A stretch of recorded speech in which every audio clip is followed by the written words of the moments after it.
yes. I came here 3 months ago. Beautiful, beautiful, beautiful place to be. I live in California now. Beautiful place to be. I love California. What? Beautiful, beautiful weather. You see, prior to coming to the USA, I thought everybody in America was rich. Yes, yes. That is what I thought.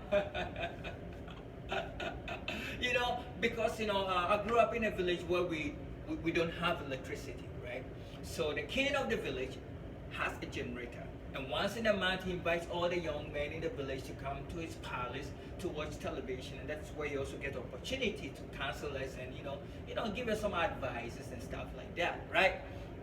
So every time we get a chance to go to the King's Palace, we're very happy because we're going to watch television, and most of it, and we're going to see, some Western movie or something from outside Africa, right? So we all started, creating or having or believing, I don't know what the right word to use, but we all started, most of us, right, including me, right, we started having this perception that everybody in the West, being in the UK or the USA or Japan or wherever, was rich, because let me give you a very good example, right? So we'll be watching a movie and they will say something like, Justin Bieber crushed his Ferrari and he gets another one. Paris Hilton crushes her Lamborghini and she gets another one. I mean, don't get me wrong, right? Now I'm here and I understand, right? I mean, not everybody in America can afford a Lamborghini or a Ferrari, right? I mean, Justin Bieber, Paris Hilton, these are big time celebrities, these are big time entertainers. They work so hard for their money, so they can afford those. That doesn't mean everybody can afford them. You know what I'm saying? Now I understand, right? But when I was down there in Africa, I couldn't really comprehend. I couldn't even imagine. I couldn't even, think about that, right? So a week ago, I was going through, one of the many African channels you have here from the cable networks, and something really struck me. Something struck me like, oh, there was this young man who was advertising, who was running a campaign, an advertisement campaign for a program where he says $1 a day can feed a child, or $1 a day can save a child in Africa.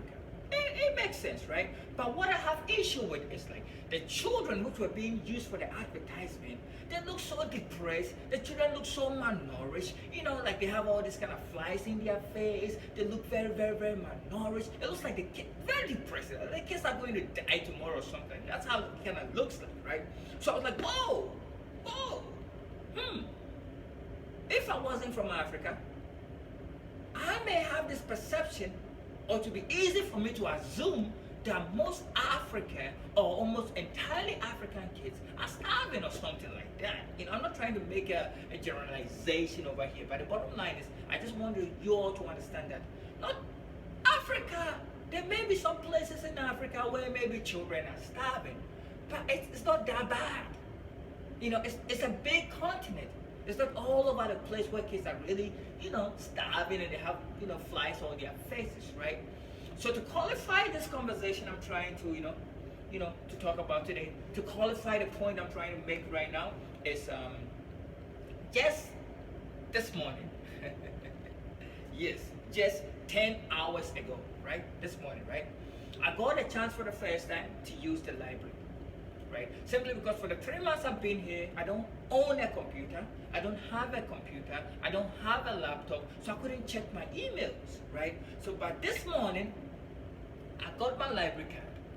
So I could go to the library and I could use the internet at the library. I could use the public computer at the library to check my email.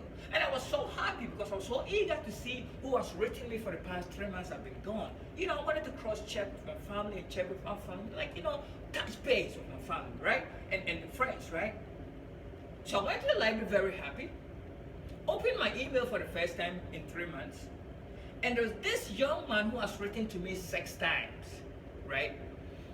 And the subject line of all the 6 emails he has written to me was urgent, urgent, very urgent, very urgent, very urgent, very urgent, right? So I just click on the very first one, right? Now the last name of this young man happens to be my last name, right? So this may be one of my distant cousins, which I might have met when I was like, like 4 years old, years ago in the village, right? And this is where the first letter I just click on, this is what it reads, right? He says, "Dear brother Nana," that is me.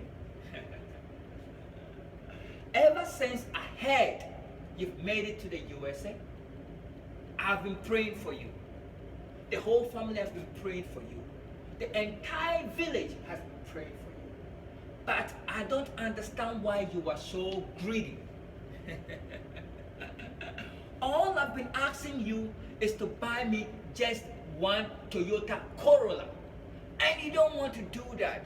Why are you so greedy?" So this cousin of mine is in Africa.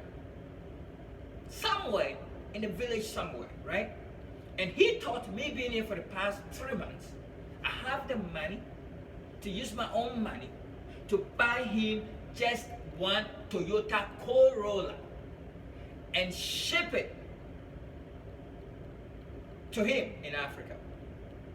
And I've not done that. So according to him, he thinks I'm very, very bad. He thinks I'm greedy. Greedy. I can't even afford a bicycle. So you see, I'm just trying to draw a point to see how the media, sometimes the media trick us for us to think certain way, where actually in reality is not really that way. You know what I'm saying? All he's asking for is just one Toyota Corolla. Alright? Toyota Corolla. Please. He wants only one Toyota Corolla. He knows the car he wants, the brand he wants, and he just wants